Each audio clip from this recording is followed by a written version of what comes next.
नमस्कार मेरी प्यारी लॉयल फैमिली, मैं हूं आपका दोस्त मनीष और स्वागत है आपका हमारे राज की बात चैनल पर। कहानी उन दोस्तों के साथ जरूर साझा करें जो कहते हैं कि उन्हें डर नहीं लगता, क्योंकि इस कहानी के बाद शायद रात की खामोशी भी उन्हें तंत्र मंत्र जैसी लगे।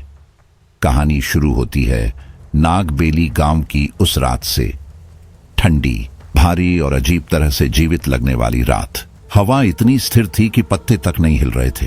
पूरा जंगल जैसे सांस रोककर किसी अनजाने भय की प्रतीक्षा कर रहा था। कहीं दूर एक उल्लू ने चीख मारी और फिर सन्नाटा, इतना गहरा कि खुद अपनी सांसों की आवाज डराने लगी। अर्जुन, एक साधारण लकड़हारा, रोज की तरह लकड़ियां काटकर लौट रहा था, लेकिन उस रात कदम अपने आप धीमे पड़ गए।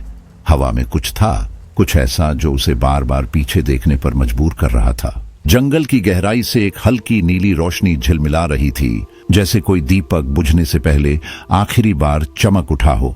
उसी के साथ सुनाई दी एक औरत की धीमी टूटी हुई सिसकियां, इतनी कोमल कि लगता था जैसे हवा खुद रो रही हो। अर्जुन का गला सूख गया।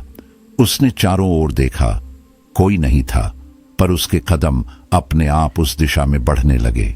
हर कदम के साथ दिल की धड़कन तेज होती गई। ठंडी हवा उसके कानों से गुजरती और उसे एहसास होता कि वो अब बहुत भीतर आ चुका है, उस हिस्से में जहां गांव के लोग आने की हिम्मत नहीं करते। अचानक उसे वह दिखी, जमीन पर लेटी हुई, बेसुध चमकती हुई एक युवती। उसके शरीर से नीली रोशनी निकल रही थी, ऐसी जो चांदनी से भी कोमल, पर भीतर तक चुभ जाने वाली थी। उसकी त्वचा दूध जैसी उजली, बाल गहरे काले और चेहरा मानो किसी दूसरी दुनिया से आया हो। अर्जुन वहीं रुक गया, सांस थामे। कौन? उसके होठों से शब्द निकले, लेकिन आवाज खो गई। वो पास गया, कांपते हाथों से उसके चेहरे के पास झुका। उसकी सांसें चल रही थीं, हल्की पर मौजूद। अर्जुन ने अपने कपड़े से उसे ढंका। उस पल उसके भीतर कुछ टूटा और कुछ जुड़ गया। दया, डर, आकर्षण, सब एक साथ। वो उसे उठाकर गांव ले आया। जब उसने बुजुर्गों को सब बताया, दामोदर काका की आंखों में डर उतर आया। तूने गलती की है अर्जुन। जंगल अपने रहस्य खुद संभालता है। जो छिपा है वो किसी वजह से छिपा है। मैं उसे मरने के लिए नहीं छोड़ सकता था, अर्जुन ने धीमे से कहा। कभी कभी दया भी पाप बन जाती है बेटे, दामोदर ने जवाब दिया। पर अर्जुन ने किसी की नहीं सुनी। वो उसे अपने घर ले आया और उसी दिन से जैसे गांव की हवा बदल गई। अगली सुबह से ही अजीब घटनाएं शुरू हो गईं। मवेशी एक एक कर गायब होने लगे। बच्चे रातों में चीख कर उठ जाते, कहते कि खिड़की के बाहर कोई तैरता हुआ साया उन्हें देख रहा था। और वो पुराना पीपल का पेड़ जो सालों से स्थिर था, अब बिना हवा के हिलने लगा था। तीसरे दिन वह युवती होश में आई। उसकी आंखें खुली तो उनमें गहराई थी, इतनी कि अर्जुन को लगा वो उसमें डूब जाएगा। तुम ठीक हो? उसने पूछा। वो धीरे से मुस्कुराई। मेरा नाम अनहिता है। उसकी आवाज में एक अजीब सी शांति थी, जैसे हर शब्द किसी जादू की तरह हवा में तैर रहा हो। तुम यहां कैसे? अर्जुन ने पूछा। वो कुछ पल खामोश रही, फिर खिड़की की तरफ देखने लगी। मुझे नहीं पता, बस जागी तो खुद को जंगल में पाया। उसके बोलने का ढंग अजीब था, जैसे हर वाक्य के पीछे कोई रहस्य छिपा हो। दिन में वो चुप रहती, कुछ खाती नहीं, बस पानी पीती। कभी कभी पूरे दिन खिड़की से बाहर जंगल को देखती रहती, जैसे किसी को पुकार रही हो। रात होते ही उसका व्यवहार बदल जाता। अर्जुन ने कई बार देखा कि वो खिड़की से बाहर निकलती है। एक रात उसने उसे रोका। इतनी रात में कहां जाती हो? वो मुस्कुराई, धीमी ठंडी मुस्कुराहट, बस थोड़ी हवा लेने। लेकिन अर्जुन ने देखा था, वो हवा नहीं लेती थी, वो उससे बात करती थी। पेड़ों की तरफ हाथ फैलाकर कुछ बुदबुदाती थी। हर बार हवा थम जाती थी, जैसे पूरा जंगल उसकी बात सुन रहा हो। अर्जुन के भीतर अब एक अजीब भावना पल रही थी। वो डर भी था और मोह भी। कभी कभी वो बस उसके चेहरे को देखते हुए भूल जाता कि दिन कब खत्म हुआ। कभी चाहता कि वो उसे छू ले, जान ले कि वो असली है या सपना। एक रात उसने साहस करके पूछा, अनहिता तुम सच में कौन हो? वो उसकी ओर मुड़ी, आंखों में एक चमक थी। क्या सच जानना चाहते हो? हाँ, उसने हल्का सा सिर झुकाया। मैं वहां से हूं जहां से जंगल की आत्माएं आती हैं। अर्जुन का गला सूख गया, उसके हाथ ठंडे पड़ गए। डरते हो? उसने पूछा। अर्जुन ने कुछ नहीं कहा, बस सिर झुका लिया। वो आगे झुकी, उसकी सांस अर्जुन के गाल को छू गई। डर और आकर्षण में फर्क नहीं होता अर्जुन, बस समय का खेल है। उस रात अर्जुन को सपना आया। वो और अनहिता एक गहरे जंगल में थे, बिना कपड़ों के, एक दूसरे में लिपटे। लेकिन जैसे ही उसने उसे छूने की कोशिश की, उसकी आंखें खून से भर गईं और उसने एक चीख मारी जो मानो धरती को चीर गई हो। अर्जुन की नींद टूटी। उसका शरीर पसीने से भीगा था और खिड़की खुली हुई थी। बाहर वही धीमी सिसकियां फिर से गूंज रही थीं। अगली सुबह गांव में अफवाह फैल गई। लोग कहने लगे कि अर्जुन के घर कोई जादूगरनी रहती है। बच्चे उसके घर के पास से गुजरने से डरते थे। कुछ ने कहा उन्होंने रात में उसकी छत पर एक नीली रोशनी देखी है। अर्जुन ने कोशिश की कि सब सामान्य लगे, लेकिन वो खुद अब सामान्य नहीं रहा था। उसका चेहरा पीला पड़ गया था, आंखों के नीचे काले घेरे। वो दिन में भी अनहिता की परछाई देखता था, कभी आईने में, कभी दीवार पर। एक शाम जब वो लकड़ी काट कर लौटा, उसने देखा अनहिता दरवाजे के सामने बैठी है। उसके चारों ओर सूखे पत्ते घूम रहे थे, जैसे किसी अदृश्य हवा में फंसे हों। तुम क्या कर रही हो? अर्जुन ने पूछा। वो धीरे से बोली, जंगल बुला रहा है, अब मुझे जाना होगा। नहीं, अर्जुन चीखा, तुम नहीं जा सकती। वो उठी, पास आई। उसकी आंखों में वही नीली रोशनी फिर से थी। तुमने मुझे बचाया था अर्जुन, पर हर चीज की कीमत होती है। अर्जुन पीछे हट गया। कौन सी कीमत? तुम्हारी आत्मा। बाहर अचानक हवा तेज हो गई, दरवाजे खुद खुल गए और उसी नीली रोशनी ने पूरे कमरे को घेर लिया। अर्जुन की सांस रुकने लगी। अनहिता, उसने चीख कर कहा। वो मुस्कुराई। मैं यहीं रहूंगी, हर सांस में, हर रात की खामोशी में। और फिर वो गायब हो गई। सिर्फ नीली रोशनी रह गई और अर्जुन की आंखों में भय। अगली सुबह जब गांव वाले उसके घर पहुंचे, दरवाजा खुला था। अंदर बस एक टूटी हुई लकड़ी की कुर्सी और दीवार पर किसी ने लिखा था, जंगल अपने रहस्य खुद रखता है। और उसके ठीक नीचे फर्श पर पड़ी थी एक नीली चूड़ी, जिसमें हल्की सी चमक अब भी बाकी थी।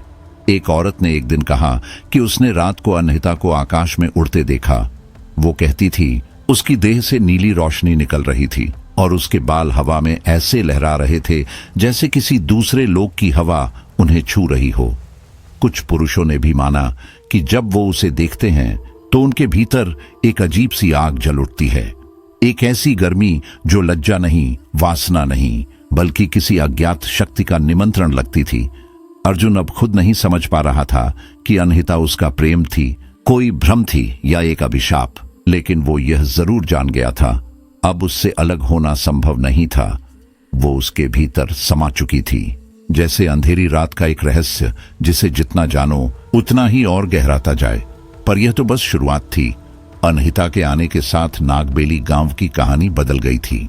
हवा में अब एक अजीब सी खुशबू घुलने लगी थी, मीठी, भारी और डरावनी, जैसे चमेली और रक्त की मिली जुली गंध हो। लोग कहते हवा में कुछ नशा है, कुछ ऐसा जो सिर पर चढ़ जाता है। अनहिता अब पूरे गांव की चर्चा बन चुकी थी, पर वो केवल पुरुषों से बात करती थी, वह भी शब्दों से नहीं, नजरों से। उसकी आंखों में एक ऐसा आकर्षण था जो किसी को भी अपनी ओर खींच लेता था। वो मुस्कुराती तो लगता जैसे किसी ने भीतर की सारी चेतना छीन ली हो। स्त्रियां उससे बचने लगीं। कई औरतें कहती कि जब वो मंदिर के सामने से गुजरती है तो दीपक अपने आप बुझ जाता है। कुछ कहती कि उसकी परछाई दरवाजे पर ठहरती है और घर की नींद उड़ जाती है।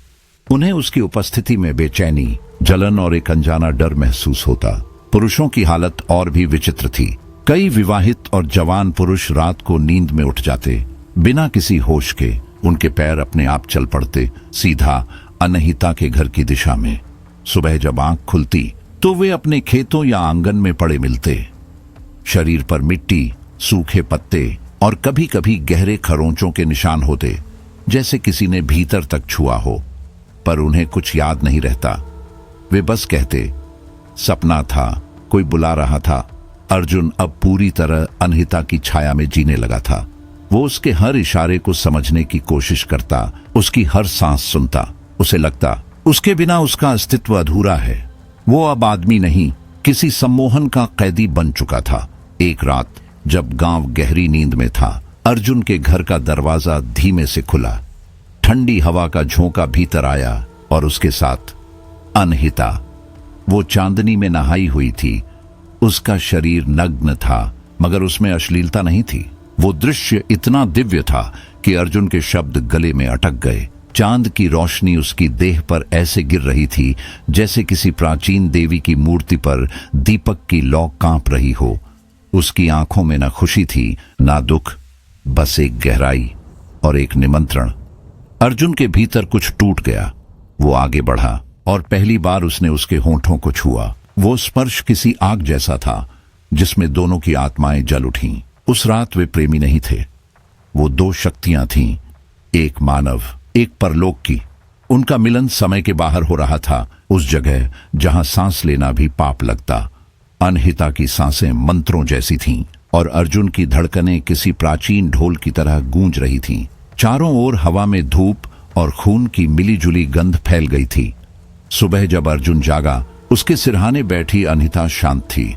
उसकी आंखें अब और गहरी लग रही थीं। तुम कौन हो अनहिता? उसने धीरे से पूछा। वो मुस्कुराई, पर उसकी मुस्कान में कोई गर्मी नहीं थी। मैं वही हूं जो खोजने पर नहीं मिलती और मिल जाए तो समझ में नहीं आती। मतलब? अर्जुन ने कांपते हुए पूछा। वो बोली, मैं साधारण नहीं हूं अर्जुन, लेकिन तुम भी नहीं हो, इसीलिए हम मिले हैं। उसके इन शब्दों में कोई अजीब ताकत थी। कमरा अचानक ठंडा हो गया, हवा थम गई। अर्जुन ने महसूस किया उसकी सांस भारी हो रही है, जैसे वो अब इस शरीर का नहीं रहा। इसी बीच गांव का बूढ़ा साधु वीरनाथ, जो वर्षों से मंदिर में एकांत साधना में लीन था, अचानक गांव के चौक पर आया। उसकी आंखों में भय था। वो योगिनी है, उसने कहा, तंत्रलोक की द्वारपाल, जो सृष्टि और मृत्यु के बीच का रास्ता दिखाती है। गांव के लोग इकट्ठा हो गए। वीरनाथ ने अपने पुराने तांत्रिक ग्रंथ निकाले। धूल, फफूंद और पीले पड़े पन्नों से ढंके हुए एक चित्र दिखाया। एक नग्न स्त्री, बाल बिखरे हुए, एक हाथ में त्रिशूल, दूसरे में अग्नि। ये वही है, उसने फुसफुसाते हुए कहा। अनहिता। गांव सन्न रह गया। वीरनाथ के शब्द अब हवा में तैर रहे थे। वो शक्ति है, देह नहीं। लेकिन उसी क्षण साधु की आंखों में भी एक लालसा चमक उठी। उसके भीतर भी वही आग जल उठी, अनहिता की शक्ति को पाने की। गांव की औरतों की पीड़ा अब बढ़ने लगी थी। कईयों ने अपने पतियों के शरीर पर खून के निशान देखे। किसी की पीठ पर नाखूनों के गहरे कट थे, तो किसी की गर्दन पर होंठों के निशान। वे कांप उठीं, पर उनके पति कुछ नहीं समझ पाए। सपना था, वे कहते। कोई मुझे बुला रहा था, कोई मुझे छू रहा था। अब नागबेली की हवा ही बदल चुकी थी। दिन में सब सामान्य दिखता, पर रात होते ही हवा में एक अदृश्य परत उतर आती, वासना की, डर की और किसी पुरानी शक्ति की। लोग महसूस करते कि कोई उन्हें खींच रहा है, जैसे कोई अदृश्य डोर आत्मा से बंधी हो और वह धीरे धीरे कसती जा रही हो। हर घर में अब एक सन्नाटा था, हर दिल में एक रहस्य। अर्जुन को अब अपने सपनों पर भरोसा नहीं रहा। कभी वह अनहिता को अपने पास देखता, कभी जंगल में, कभी उसे लगता कि वो जागा हुआ है, लेकिन बाहर वही नीली रोशनी झिलमिला रही होती। और कभी कभी जब वो आईने में खुद को देखता, तो पीछे बस एक पल के लिए अनहिता की परछाई मुस्कुराती दिखाई देती थी। उस रात नागबेली के ऊपर आसमान में बादल नहीं थे, फिर भी हवा भारी थी। हवा में वह गंध थी जो बारिश से पहले आती है, पर यहां कोई बादल नहीं था, कोई राहत नहीं, बस किसी अदृश्य शक्ति का इंतजार था। अर्जुन अब कई रातों से ठीक से सो नहीं पाया था। उसके सपने और हकीकत एक दूसरे में घुलने लगे थे। कभी वह खुद को किसी तांत्रिक यज्ञ के बीच पाता, चारों ओर सर्पों की आकृतियां, नाग और नागिनों की मूर्तियां और बीच में जलता हुआ अग्निकुंड। उस अग्नि की लपटों में अनहिता नाचती थी, उसके बाल खुले हुए, आंखें बंद और शरीर पर नीली रोशनी का घेरा। वह उसके पास जाती, उसके चारों ओर घूमती, और जब भी अर्जुन उसका स्पर्श करता, एक बिजली उसकी नसों में दौड़ जाती। हर बार कुछ नया उसके भीतर उतरता, शक्ति, आनंद और साथ ही एक अंधकार। और उसी क्षण कोई परछाई उसके पीछे मंडराने लगती, काली, विकृत और प्यास से भरी हुई। वह अक्सर हड़बड़ाकर उठ जाता, पसीने में भीगा हुआ, और पाता कि उसके हाथों पर राख लगी है, जैसे उसने सचमुच अग्निकुंड छुआ हो। धीरे धीरे उसे डर लगने लगा कि वह अब खुद को पहचान नहीं पा रहा है। इधर साधु वीरनाथ पूरी तरह अपने ग्रंथों में खो गया था। दिन रात वही मंत्र, वही चक्र, वही यंत्र। वह अब बुदबुदाने लगा था, अगर मैं योगिनी की ऊर्जा को बांध सका तो अमर हो जाऊंगा। गांव के लोग अब उससे कतराने लगे थे। कोई उसके पास जाता तो उसकी आंखों में लाल आग सी दिखती। उसे नहीं पता था कि योगिनी को बांधने की कोशिश करने वाला तंत्र में खो जाता है, आत्मा रह जाती है, शरीर भस्म हो जाता है। नागबेली अब दो हिस्सों में बंट चुका था। एक जो अनहिता को देवी मानता था, वो हमें मुक्त करेगी, वे कहते, और दूसरा जो उसे अभिशाप समझता था, वो हमें निगल जाएगी। पर दोनों में एक बात समान थी, कोई भी उससे छुटकारा नहीं चाहता था, क्योंकि वो अब सबके भीतर बस चुकी थी, वासना, भय और रहस्य के रूप में। हर आदमी, हर औरत किसी न किसी रूप में उसकी छाया में जीने लगा था। लेकिन असली डर अभी शुरू होना था। उसकी असली शक्ति अब सामने आने वाली थी, और नागबेली की रातें और भी गहरी और भी भूखी हो रही थीं। दिन में गांव शांत लगता, पर रात होते ही हवा बदल जाती। पेड़ फुसफुसाते, परछाइयां हिलती, और कोई अनदेखा आहट दरवाजों के नीचे से गुजरता। अब नागबेली सिर्फ एक गांव नहीं रहा था, वह एक जीवित छाया बन चुका था। एक जगह जहां हवा भी किसी अनजाने जादू से भारी लगती थी। इसी बीच हुआ पहला हादसा। किशन, गांव का जवान लड़का जो अक्सर अनहिता को दूर से निहारा करता था। लोगों ने कई बार उसे कहा था, मत देखा कर बेटा, वो औरत नहीं, मायाजाल है। पर किशन हंस देता। उसके भीतर कुछ जलता था, एक आकर्षण जो उसके बस में नहीं था। उस रात चांदनी अजीब थी, नीली, ठंडी और भयावह। लोग कहते हैं किशन अपने घर से चुपचाप निकला, बिना आवाज किए। वो सीधा अनहिता के घर की तरफ गया। किसी ने उसे देखा नहीं, पर दरवाजे के पास की मिट्टी में उसके पांवों के निशान थे। अगली सुबह उसका शव कुएं के पास मिला, शरीर सूखा हुआ, जैसे किसी ने भीतर से सारी नमी, सारा जीवन चूस लिया हो। आंखें बाहर निकली हुई और होंठ ऐसे सिले जैसे किसी भीषण चुंबन में बंद कर दिए गए हों। गांव में कोहराम मच गया। बुजुर्गों ने सिर पकड़ लिया। ऐसा तो पहले कभी नहीं हुआ, ये मौत नहीं, ये कोई शक्ति है, किसी ने कहा। और सबकी नजरें अनहिता की तरफ मुड़ गईं। अब लोग फुसफुसाना छोड़कर खुलकर बोलने लगे, वो पिशाचिनी है, वो मौत की सौदागर है। अर्जुन, जो अब तक उसकी ढाल बनकर खड़ा था, उन बातों को सुनकर तिलमिला उठता। वो चिल्लाता, गालियां देता और लड़ने पर उतारू हो जाता। पर उसके भीतर भी अब तूफान उठ रहा था। रातों को वह नींद में चिल्लाने लगा था। कभी खुद को राख में लिपटा पाता, कभी दीवार पर तंत्र मंडलों की आकृतियां उभरी दिखती, कभी उसके होंठों पर कोई प्राचीन भाषा के शब्द खुद ब खुद फूट पड़ते। वो खुद से डरने लगा था। कभी जब वो अनहिता को देखता, उसका दिल पिघलता और साथ ही किसी गहरी खाई में गिर जाता। कभी लगता वो प्रेम है, कभी लगता वो विनाश है। एक दिन जब हवा भारी थी और आसमान अजीब नीला, अनहिता ने उसकी आंखों में देखा। उसकी आवाज धीमी थी, मैं एक शापित आत्मा हूं अर्जुन। मुझे मुक्ति तभी मिलेगी जब कोई मुझे बिना डर, बिना शर्त, सिर्फ प्रेम से अपनाए। वासना नहीं, शक्ति नहीं, बस प्रेम। उसकी आंखें पहली बार भीगी थीं, लेकिन उनमें अब भी वही चमक थी, एक रहस्य की, एक शक्ति की। अर्जुन कुछ नहीं बोला, क्योंकि अब वो खुद नहीं जानता था कि उसके भीतर प्रेम है या पागलपन। वो उसके पास जाना चाहता था, मगर डरता था कि कहीं वह उसे निगल न जाए। उस रात अर्जुन ने एक और सपना देखा। वो और अनहिता किसी युद्ध भूमि में थे। आसमान लाल था, धरती पर रक्त बह रहा था। उनके शरीर योद्धाओं के वस्त्रों में थे। अनहिता के हाथ में अग्नि की तलवार और अर्जुन के शरीर पर नागों के निशान उभरे हुए थे। वो किसी राक्षसी सेना से युद्ध कर रहे थे। अचानक एक वज्र गिरा और सब कुछ बुझ गया। अर्जुन जागा, कांपता हुआ, सांसें टूटती हुई। क्या यह सपना था या कोई अधूरा रिश्ता जो हजारों साल पहले शुरू हुआ था? उधर साधु वीरनाथ अब पूरी तरह पागल हो चुका था। वो बार बार एक ही मंत्र दोहराता, योगिनी की शक्ति को पालूंगा तो मृत्यु भी झुकेगी। उसने तय कर लिया कि वह तंत्र सिद्ध करेगा किसी पवित्र कन्या के बलिदान से। उसकी नजर पड़ी गौरी पर, वो भोली लड़की जो हर सुबह मंदिर की सफाई करती थी। उसकी आंखों में दया थी, पर वीरनाथ की आंखों में अब केवल लालच। उसने अपने पुराने तांत्रिक कर्मकांड फिर से शुरू किए। मंत्रों की गूंज रातों में सुनाई देने लगी, गहरी, भारी और डरावनी। उसका कुटी अंधेरे में लिपटी रहने लगी और वहां से धुएं में जली हुई गंध आने लगी। गांव की औरतें अब और डरने लगीं। रात में घड़े खुद गिर जाते, दीवारों पर नाखूनों के निशान उभर आते, दरवाजे आधी रात को खुद खुल जाते।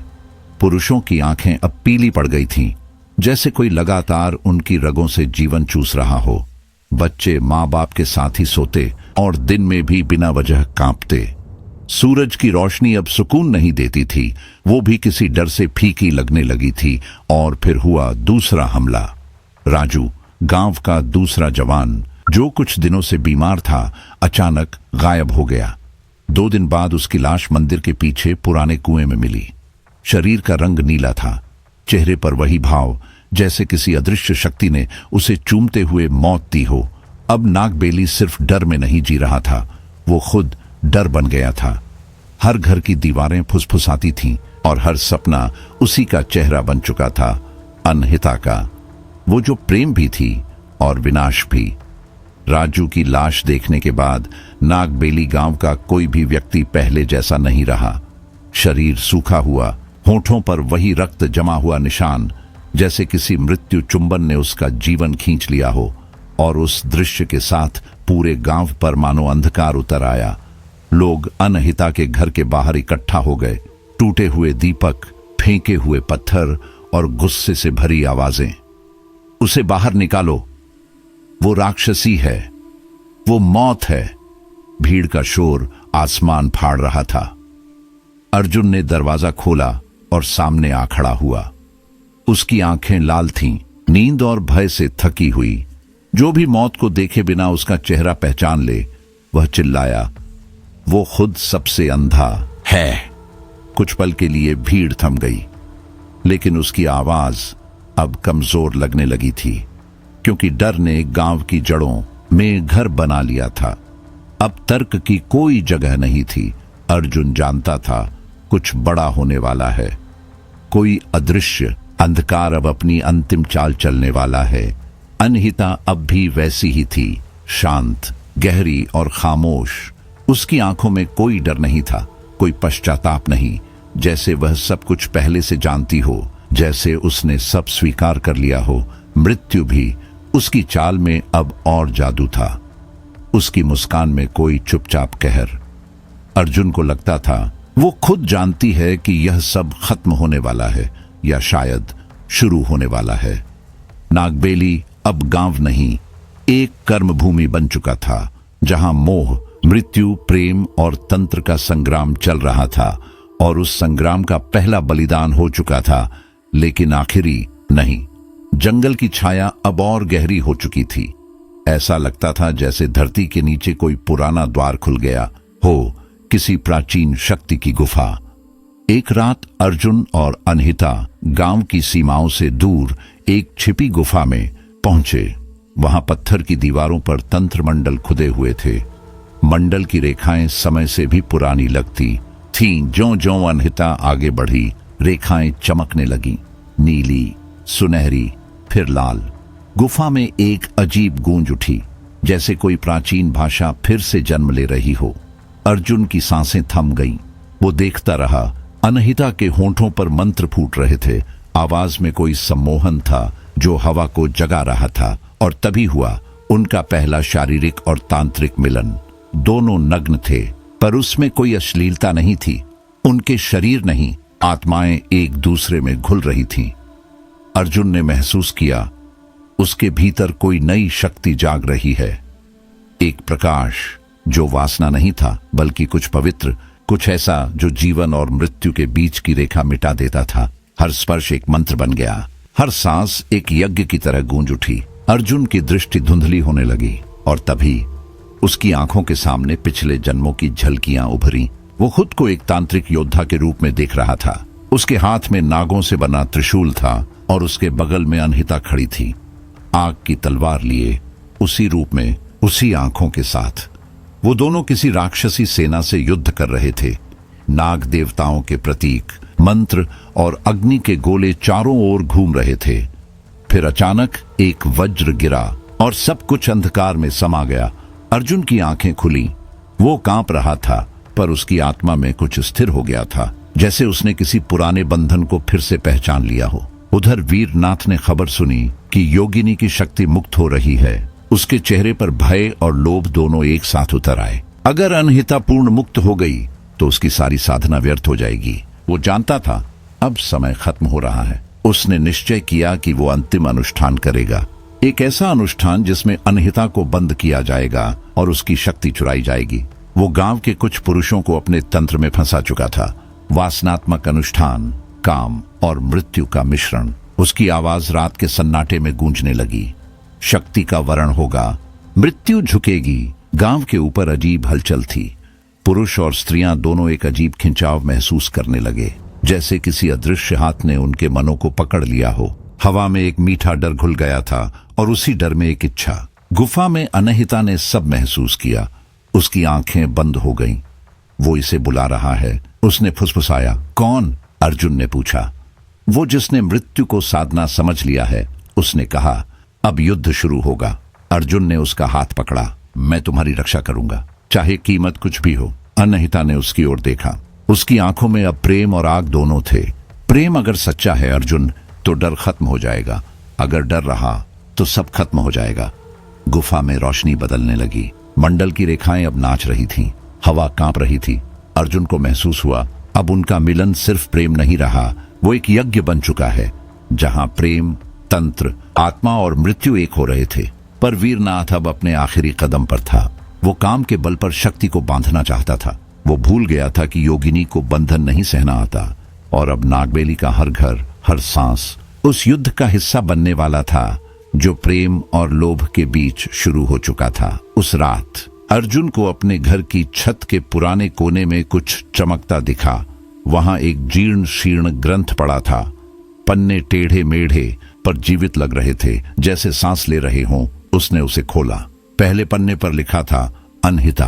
अर्जुन की उंगलियां कांप गईं। उसमें लिखा था अनहिता एक प्राचीन योगिनी थी जो तंत्र और काम की देवी थी, जो शक्ति और मोह के बीच संतुलन रखती थी। वह सृष्टि और विनाश दोनों की धारा में एक साथ बहती थी। अर्जुन ने पन्ना पलटा और नीचे की पंक्ति ने उसका दिल रोक दिया। जब कोई उसे प्रेम से अपनाएगा तब संसार की नींव हिल जाएगी। बाहर हवा में बिजली चमकी। गांव के पेड़ एक साथ झूम उठे और कहीं दूर गुफा की दिशा में अनहिता की नीली रोशनी फिर से जल उठी। 500 साल पहले समय के एक ऐसे मोड़ पर जब देवता और तंत्र एक ही सांस में उच्चारे जाते थे, अनहिता को छल से बांध दिया गया था। एक तांत्रिक जिसने खुद को अमर मान लिया था ने उसके चारों ओर यंत्र का जाल बुन दिया। वो यंत्र ऐसा था जिसमें से कोई भी शक्ति मुक्त नहीं हो सकती थी जब तक कोई पुरुष उसे शुद्ध प्रेम से स्वीकार न करे। ना भय, ना वासना, बस आत्मा की सच्चाई से। वो 500 साल धरती की धूल में बंधी रही। 500 साल समय मरता रहा, ऋतुएं सड़ती रहीं और वो अपनी ही छाया में जीवित रही। उस रात जब गुफा की नीली लौ धीमी पड़ने लगी, अनहिता ने अर्जुन से सब कह दिया। उसकी आंखों में एक थकी हुई पीड़ा थी, लेकिन आवाज में वही प्राचीन दृढ़ता, वही शांति, वही शक्ति। अर्जुन, उसने कहा, मैंने समय को मरते देखा है, प्रेम को जलते और इच्छाओं को काले धुएं में बदलते देखा है। मैं राक्षसी नहीं हूं, पर अब राक्षसी दिखने लगी हूं क्योंकि लोगों ने मेरी सच्चाई पर पत्थर फेंके हैं। अर्जुन उसे देखता रहा। वो नहीं समझ पा रहा था कि सामने बैठी स्त्री कोई आत्मा है या उसका भ्रम, पर अब वो पीछे नहीं हट सकता था। उसकी आवाज, उसकी आंखों की गहराई, उसकी सच्चाई सब उसके भीतर उतर चुकी थी। मैं तुम्हें छोड़ नहीं सकता, उसने धीरे से कहा। अगर तुम शाप हो तो मैं उस शाप को जी लूंगा। अनहिता मुस्कुराई, थकी पर स्थिर। तो फिर जान लो अर्जुन, अगर प्रेम सच्चा है तो दुनिया तुम्हारे खिलाफ होगी। उधर वीरनाथ का लोभ अब पागलपन बन चुका था। वो अब आदमी नहीं, भस्म का एक ज्वलंत लोभ था। मंदिर के आंगन में खड़ा होकर उसने भीड़ को उकसाना शुरू किया। वो राक्षसी है, वह चीखा। वो तुम्हारे बच्चों की हत्यारिन है। उसने पुरुषों को भोगा, उनके प्राण चूसे और अब पूरे गांव को निगलना चाहती है। उसकी आवाज हवा में फैल गई और डर ने लोगों के दिल फाड़ दिए। किसी ने कहा, वो देवी है, उसने हमें जागृत किया है। तो किसी ने दहाड़ लगाई, वो दानवी है, हमारी स्त्रियों की नींदें चुरा रही है। गांव अब दो टुकड़ों में बंट चुका था। एक तरफ प्रेम और श्रद्धा, दूसरी तरफ भय और घृणा। हर घर में किसी न किसी तरफ झुकाव था, लेकिन हर दिल में एक सवाल था, वो कौन है? अर्जुन को अब एक और सच पता चला। वीरनाथ कोई साधु नहीं था। वो वर्षों पहले से अमृत की खोज में था, एक ऐसा पथिक जो मृत्यु को हराने का सपना देखता था। उसे विश्वास था कि योगिनी की ऊर्जा को बांधकर वह अमर हो जाएगा, पर उसे ये नहीं पता था कि योगिनी की शक्ति को बांधना मानो ब्रह्मांड को अपने पिंजरे में कैद करने जैसा है। उस शक्ति को सिर्फ प्रेम से छुआ जा सकता है, बल से नहीं, बलिदान से नहीं। वीरनाथ का लोभ अब नागबेली की त्रासदी बन चुका था। फैसला हुआ, अनहिता को मंदिर में बुलाया जाएगा। वहां उसकी शुद्धता सिद्ध होगी। अगर वो देवी है तो शक्ति उसे बचा लेगी, अगर राक्षसी है तो यज्ञ कुंड उसे भस्म कर देगा। उस रात का चांद भयावह था, पीला, सुस्त और असामान्य रूप से बड़ा। मंदिर को दीपों से सजाया गया, दीवारों पर मणियों की रेखाएं थीं और बीच में अग्निकुंड। लोग मंत्र पढ़ रहे थे, पर आवाजें कांप रही थीं। जैसे ही अनहिता मंदिर में पहुंची, हवा ने अपना रंग बदल लिया। आसमान में काले बादल छा गए। मंदिर की दीवारें धड़कने लगीं, जैसे किसी हृदय की नाड़ी बन गई हों। अनुष्ठान शुरू हुआ। तांत्रिक मंत्रों की गूंज हवा में भंवर की तरह घूमने लगी। दीवारों पर छायाएं नाचने लगी और तभी मूर्तियां पसीना छोड़ने लगी। पत्थर की देह पर नमी चमक उठी, जैसे देवता खुद साक्षी बन गए हों। दीपक एक एक करके बुझने लगे। वीरनाथ चीखा, ये देखो! अंधकार, अशुद्धता। लेकिन अनहिता शांत खड़ी रही। उसकी आंखें बंद थीं, होठों पर कोई गुप्त मंत्र चल रहा था। हवा में एक ध्वनि उठी, धीमी, फिर तेज, फिर गर्जना जैसी, जैसे धरती खुद मंत्रोच्चार कर रही हो। अचानक उसकी आंखें खुली, उनसे दो बूंदें टपकी, खून की। वो जमीन पर गिरी और धरती कांप उठी। किसी पुजारी ने शंख गिरा दिया। किसी ने रोते हुए कहा, यह देवी नहीं, मृत्यु है। लेकिन उसी क्षण शिवलिंग से एक चिंगारी निकली। वो दीवार से टकराई और वहां एक चित्र उभर आया। एक योद्धा और एक देवी साथ साथ युद्ध कर रहे थे। लोग स्तब्ध रह गए। वीरनाथ की आंखों से भय झलकने लगा। वो पीछे हटा, पर शब्द अब भी चिल्ला रहे थे, ये छल है। लेकिन हवा अब किसी की नहीं सुन रही थी। वो गूंजती रही। तंत्र और प्रेम की ध्वनि में, आत्मा और अग्नि के संगम में अब युद्ध तय था। योगिनी बनाम तांत्रिक, प्रेम बनाम लालच, आत्मा बनाम तंत्र। अनहिता अब शांत नहीं थी।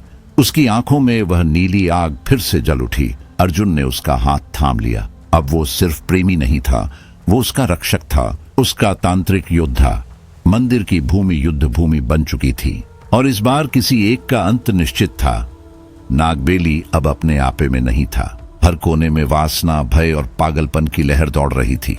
हवा में एक अदृश्य आग थी जो धीरे धीरे सबको निगल रही थी। अनहिता की उपस्थिति अब हवा में घुल चुकी थी। उसका असर पुरुषों के शरीर और मन पर दिखाई देने लगा। एक अधेड़ किसान जिसने जीवन संयम में बिताया, अब हर शाम उसके घर के बाहर बैठ जाता, बस एक झलक के लिए। कांपते होठों से बुदबुदाता, वो मुझे बस एक बार छू ले। युवक अपनी देह पर चाकू फेरने लगे, खून बहाते हुए कहते, उस तक हमारी पीड़ा पहुंचे, वो हमें शुद्ध करेगी। गांव अब अपनी इंसानियत खो चुका था। हवा में अब कोई गंध नहीं थी, बस एक अलौकिक वासना जो आत्मा से उठ रही थी। वीरनाथ अब अपने अंतिम खेल की तैयारी में था। उसने तीसरे प्रहर में अपने अघोरी शिष्यों को बुलाया। उन्होंने मंदिर के पीछे एक गुप्त स्थान पर यज्ञ कुंड सजाया। चारों ओर शव, राख और लाल धुएं का चक्र। वो साधना शुरू हुई, काम त्रिनेत्र साधना। इस साधना का उद्देश्य था अनहिता के मन में प्रवेश करना। और उसी क्षण गांव की हवा एकदम थम गई। नीला आसमान अचानक लाल हो गया। दूर से किसी ने कहा, अब युद्ध आरंभ हो चुका है। वीरनाथ की दीवानगी अब किसी पागलपन से भी आगे निकल चुकी थी। वह अब मनुष्य नहीं रहा था। उसका चेहरा राख से ढका, आंखें ढंसी हुई, होंठों पर सूखे मंत्र। उसने अपनी आत्मा को अनहिता की चेतना में घुसाने की योजना बना ली थी। उस रात जब गांव नींद में डूबा था, वीरनाथ ने अपने अघोरी कक्ष में यज्ञ कुंड जलाया। काली मिट्टी, राख, मानव हड्डियों के टुकड़े और नागाफनों से बनी माला उसके चारों ओर रखी थी। उसने अपने रक्त से एक तांत्रिक मंडल खींचा, फिर आंखें बंद की और धीरे धीरे अपनी आत्मा को उस मंडल के केंद्र में उतार दिया। वह बुदबुदा रहा था, मंत्र, शक्ति, रुधिर तत्व, नागरस, मुझे उसके स्वप्नों में ले चलो। और यंत्र कांप उठा। उसकी चेतना अनहिता के सपनों में उतर गई। उसी रात अनहिता ने एक भयानक सपना देखा। वह एक वीरान मैदान में खड़ी थी। चारों ओर खून की गंध, मिट्टी काली पड़ चुकी थी और हवा में राख तैर रही थी।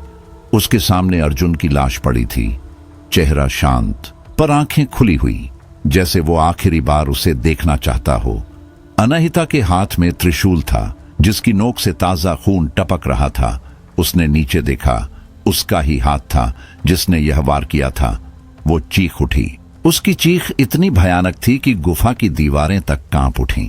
वह नींद से जागी तो पूरा शरीर पसीने से भीगा था, लेकिन हवा में अब भी वही गंध थी, खून और राख की। अर्जुन उसके पास पहुंचा। क्या हुआ? उसने घबरा कर पूछा। अनहिता बस बोली, वो मेरे भीतर है। वो अब मेरे सपनों में नहीं, मेरी आत्मा में उतर चुका है। अर्जुन ने उसके माथे पर हाथ रखा। वह ठंडी थी पर भीतर से जल रही थी। अब अर्जुन भी सामान्य नहीं रहा।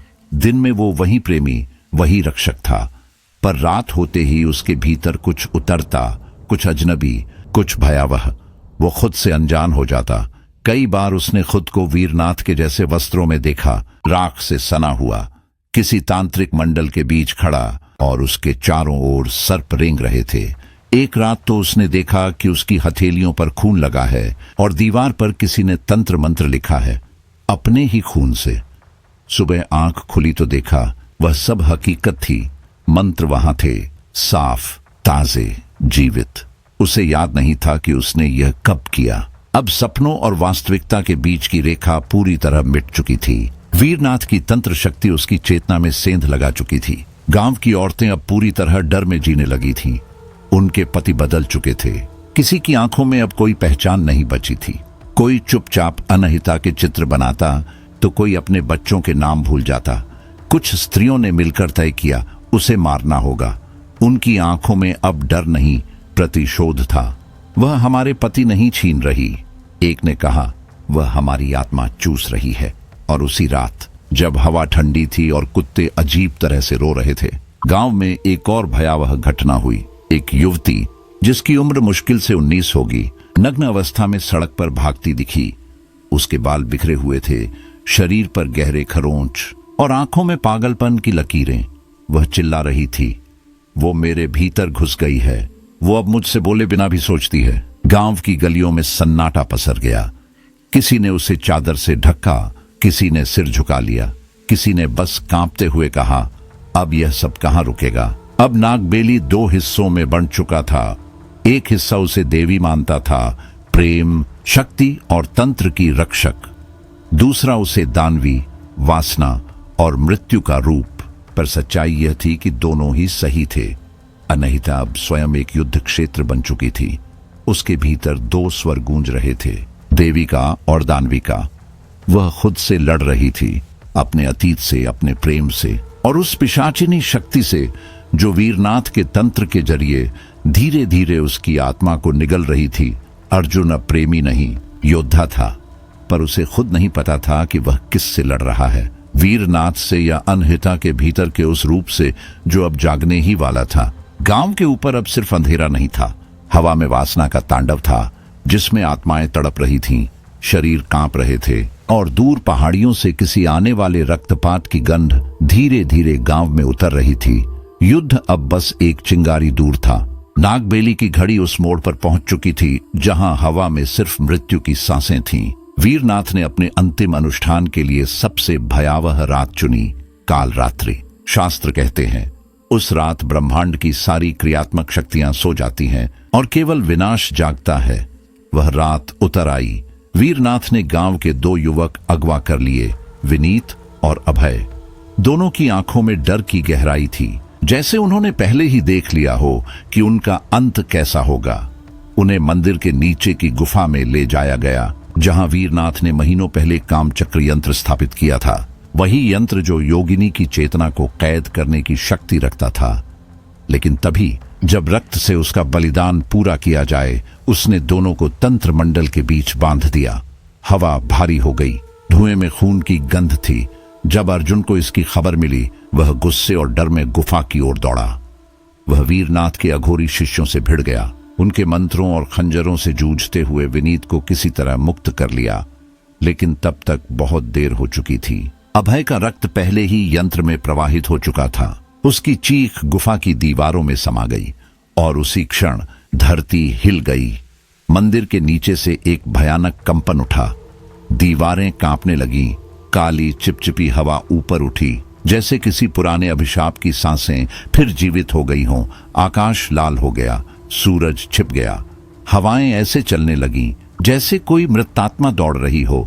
गांव की गायें पगला गईं, कुत्ते खुद को दीवारों पर पटकने लगे और औरतें आंखें फाड़े शून्य में घूरती रहीं, जैसे किसी ने उनकी आत्मा को पकड़कर झंझोड़ दिया हो। उसी रात अनहिता की आंखें खून जैसी लाल हो गईं। उसका चेहरा अब किसी देवी का नहीं, किसी आदिशक्ति का प्रतीक था। उसने अर्जुन की ओर देखा और कहा, अब मेरी शक्तियां खुल रही हैं अर्जुन। अब कोई मुझे कैद नहीं कर सकता, लेकिन इस युद्ध में सब कुछ टूटेगा, मैं भी और तुम भी। अर्जुन ने उसका हाथ थाम लिया। अगर टूटना ही है, उसने कहा, तो तेरे साथ टूटूंगा।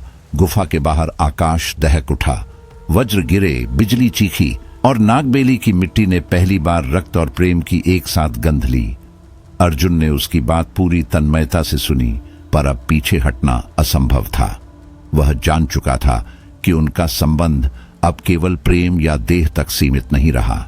यह एक ऐसे प्राचीन युद्ध का विस्तार था जिसकी जड़ें सैकड़ों वर्षों पुरानी थी, जहां आत्मा, शक्ति और नियति एक साथ उलझी हुई थीं। उस रात गुफा के उसी तांत्रिक मंडल में, जहां पहले अग्नि और मंत्रों की गूंज उठी थी, उन्होंने फिर एक बार मिलन किया। पर यह मिलन अब किसी मानव प्रेम की सीमा में नहीं था। यह एक ऊर्जा संलयन था, एक विस्फोट, एक ज्वालामुखी जो फटने को था। अनहिता के शरीर से बिजली की लहरें उठ रही थीं। उसकी आंखें अंधेरे में 2 दीपों की तरह चमक रही थीं और अर्जुन उसमें झांकते हुए हर उस जन्म की पीड़ा महसूस कर रहा था जो उन्होंने साथ झेले थे। उनकी सांसें एक दूसरे में घुल रही थीं और उसी लय में मंत्र गूंज उठे, धीरे धीरे, फिर तेज, फिर विकराल। उनकी त्वचा पर नीली चमक के साथ तांत्रिक चिन्ह उभर आए। वो चिन्ह जीवित थे, धड़कते हुए, जैसे उनकी आत्माएं युद्ध के लिए तैयार हो रही हों। अनहिता की सांसें गुफा की दीवारों से टकरा रही थीं और अर्जुन के हाथों से प्रकाश की धार निकल रही थी। वो अब केवल एक मनुष्य नहीं, एक माध्यम बन चुका था। उनका मिलन अब प्रेम नहीं, एक युद्ध दीक्षा थी। इधर मंदिर के नीचे वीरनाथ ने अपनी अंतिम तैयारी पूरी कर ली थी।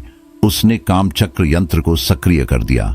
चारों ओर शवों की राख फैली थी, हड्डियां शुद्ध घी में सनी थीं और पवित्र जल से बने त्रिकोण में उसने अनहिता की रक्त सनी छवि स्थापित की थी। वो बुदबुदा रहा था, आज उसकी आत्मा इस यंत्र में उतरेगी, आज मैं मृत्यु को हराऊंगा। उसका उद्देश्य था योगिनी की आत्मा को इस यंत्र में कैद कर लेना। वो सोचता था इससे वह अनहिता की शक्ति को नियंत्रित कर सकेगा और स्वयं को अमर घोषित करेगा। पर वह यह नहीं जानता था, अनहिता अब वही नहीं रही। अभय के बलिदान के बाद उसकी शक्ति खुल चुकी थी। अब वह न देवदासी थी, न अभिशप्त आत्मा। वह तंत्रलोक और मनुष्यलोक के बीच की द्वारपाल बन चुकी थी। गांव पर अब एक तामसी आवरण छा गया था।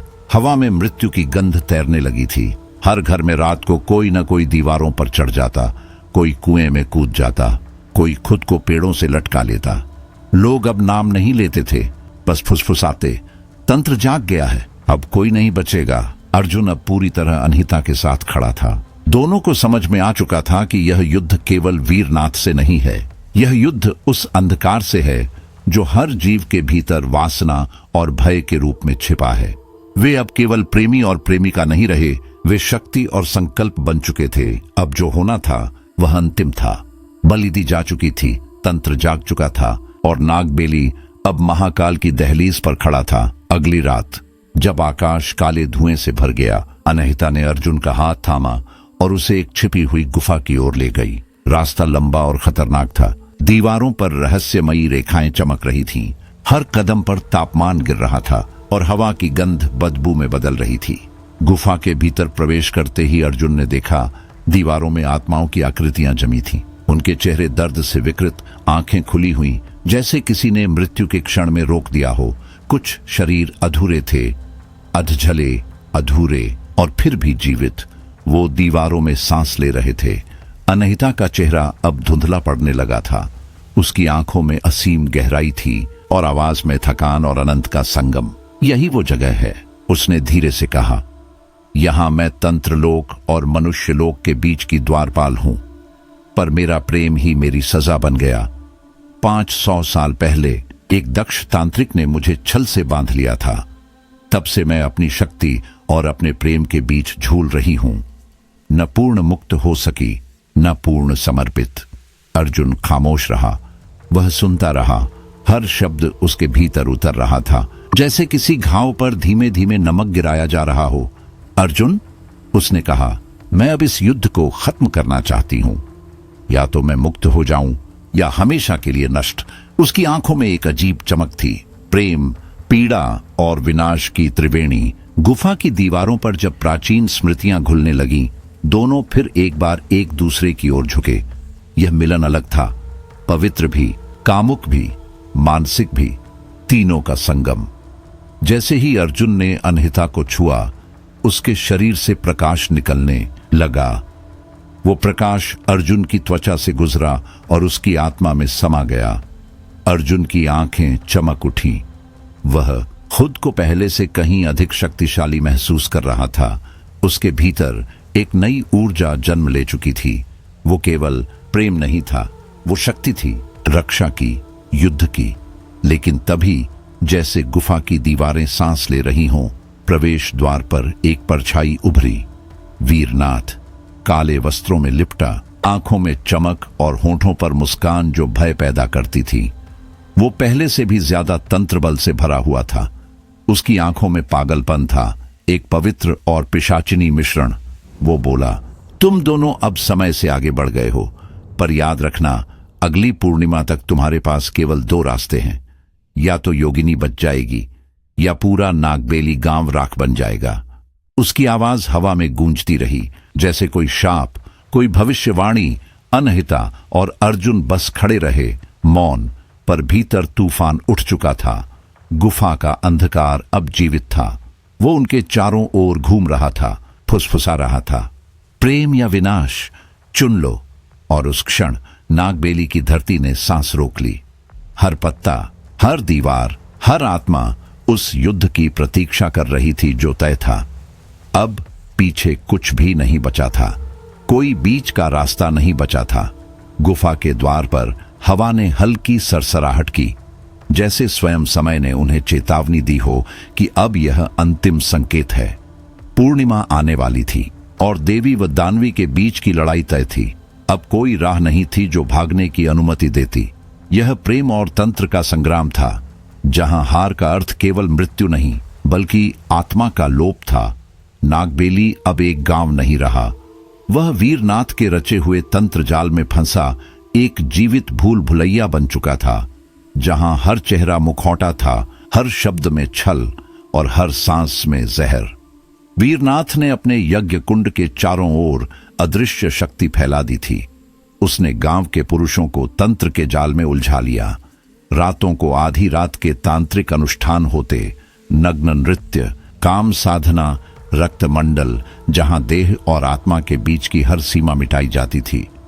पुरुष जो पहले अनहिता की पूजा करते थे अब उससे भय खाने लगे। उनके भीतर एक अजीब घृणा जन्म लेने लगी थी, जैसे उसके सौंदर्य में उन्हें अब विनाश का चेहरा दिखता हो। वीरनाथ ने यह भय जानबूझकर पैदा किया था। वह हर पुरुष को धीरे धीरे अपनी कठपुतली बना चुका था। एक ऐसा झुंड जो न सोच सकता था न रो सकता था, बस तंत्र, काम और रक्त के लिए जीता था। गांव की औरतें धीरे धीरे टूटने लगीं। कई पागल हो गईं। कोई अपने हाथ काट लेती, कोई अपनी बाहों में आग लगा देती, कोई खेतों में नंगी दौड़ती, चीखती, वो हमें खा जाएगी। उनकी आंखों में ना नींद बची थी ना जीवन, बस एक चीख थी जो हर रात गांव की दीवारों में गूंजती थी। अर्जुन और अनहिता ने भागने की कोशिश की, पर हर रास्ता, हर गली, हर मोड़ पर तंत्र की दीवारें खड़ी थीं। गांव अब जेल था और उसके पहरेदार अंधेरे के दूत।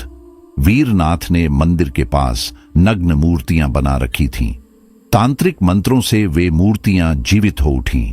रातों को वे चलती, धीरे धीरे गलियों में लोगों के कानों में फुसफुसाती और उनके भीतर भय बोती। कई पुरुष जागते जागते पागल हो जाते। अर्जुन भी अब भ्रम में डूबने लगा था। एक रात उसने देखा उसके माता पिता उसके सामने खड़े हैं, पर उनके चेहरे धीरे धीरे विकृत हो गए।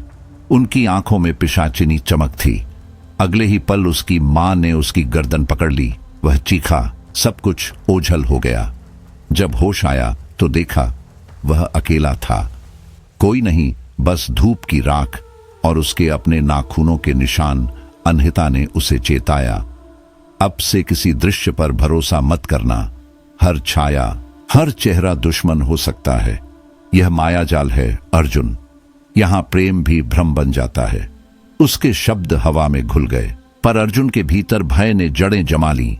वो अब खुद से सवाल करने लगा, क्या उसका प्रेम सच्चा है या यह भी किसी तांत्रिक प्रभाव का हिस्सा है?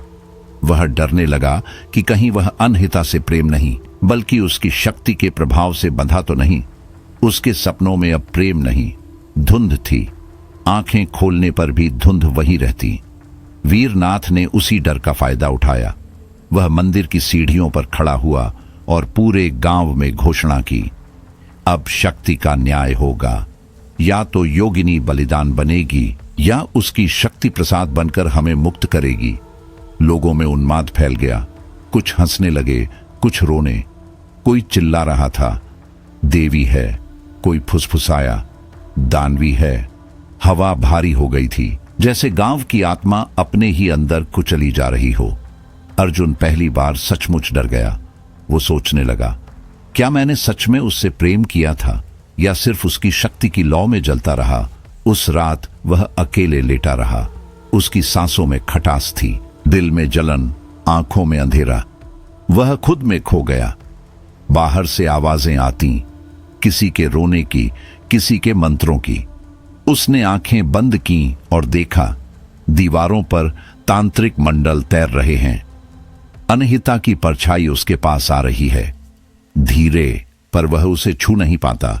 नागबेली अब किसी स्पष्ट सीमा में नहीं था। प्रेम और प्रभाव के बीच, जीवन और मृत्यु के बीच सब कुछ धुंधला हो गया था। गांव की गलियों में चलती हवा अब केवल राख और पागलपन की गंध लिए थी। लोग अब एक दूसरे को पहचान नहीं पाते थे। किसी के चेहरे पर भगवान का नाम लिखा था, पर उसकी आंखों में पशु था। और इसी पागलपन के बीच पूर्णिमा की रात उतर आई। मंदिर के सामने एक अकेली आकृति खड़ी थी, अनहिता। उसका शरीर नग्न था, पर उस नग्नता में लज्जा नहीं, बल्कि आकाश जैसी भयावह सुंदरता थी। उसके तन पर भस्म की धाराएं बह रही थीं और आंखों में एक साथ क्रोध और प्रेम का ज्वालामुखी था। वह दिन के उजाले को भी काला कर रही थी। उसने भीड़ की ओर देखा और उसकी आवाज मंदिर की दीवारों से टकराकर लौट आई, जिसमें प्रेम नहीं, वो मेरे लिए न्याय नहीं कर सकता। जिसने मेरा प्रेम नहीं समझा, वो मुझ पर तलवार नहीं चला सकता। उसकी आवाज में शक्ति थी, इतनी गहरी कि हवा रुक गई, पेड़ स्थिर हो गए और जमीन ने खुद को रोक लिया। फिर भी भीड़ नहीं रुकी।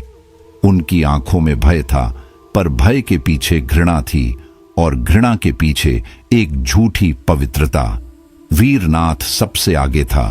उसका चेहरा पागलपन से चमक रहा था और उसके पीछे पूरे गांव का अंधकार चलता आ रहा था। वे तलवारें, दंड और अग्नि लिए आगे बढ़े, जैसे योगिनी को मिटाना उनका धर्म हो और प्रेम को खत्म करना उनका मोक्ष। अर्जुन उस भीड़ को देख रहा था, दिल में तूफान, आंखों में जलता सवाल, क्या अब प्रेम बचेगा या तंत्र की इस जाल में सब कुछ नग्न होकर मर जाएगा। आसमान लाल था, हवा कांप रही थी और नागबेली अब सिर्फ एक गांव नहीं बल्कि एक युद्ध भूमि थी, जहां इंसानियत, तंत्र और प्रेम तीनों का फैसला होने वाला था। उसी समय अर्जुन के हाथों में एक पुरानी तांत्रिक ग्रंथ आ गिरी।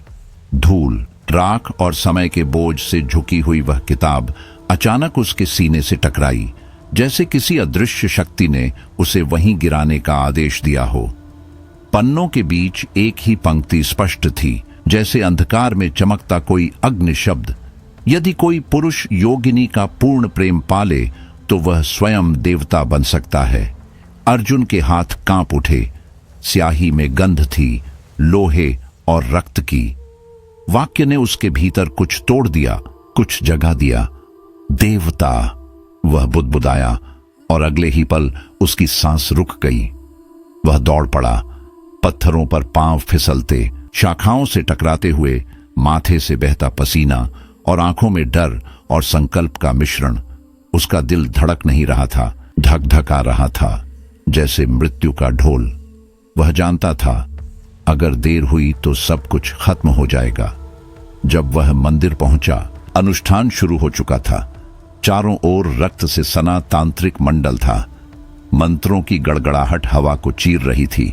घी, राख और जले हुए मांस की गंध से पूरा परिसर भर गया था।